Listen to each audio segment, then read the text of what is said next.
বন্ধুরা, আজকে পয়লা বৈশাখে আমরা দুই ভাই আসলাম। তো এখানে আসলাম একটা ভিডিও করতে দুজন মিলে। তো ভিডিও করতে এসে দেখি এত পরিমাণের লোকজন, তো কিভাবে কি করব ভাবতে পারি নাই। তো এত গাড়ির জাম ঠেলাঠেলি করে এরপর আগাচ্ছি, দেখি কি করা যায়।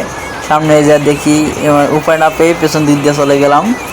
অবশেষে আসার পর দেখি যে এখানে অনেক মানুষের ভিড়, যার কারণে আমরা যে ভিডিও বানাতে চাচ্ছিলাম সেটা বানাতে পারতেছে না।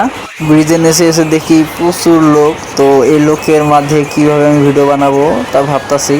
তো সর্বশেষে ভাবলাম যে না, ভিডিও না বানাই এগুলো ভিউ আপনাদের সামনে তুলে ধরি। তো ভিউগুলো তুলে ধরলাম, সবাই একটু ধৈর্য সহকারে দেখবেন বন্ধুরা। আজকে পয়লা বৈশাখ কে কীভাবে কাটালেন অবশ্যই জানাবেন কমেন্ট বক্সে।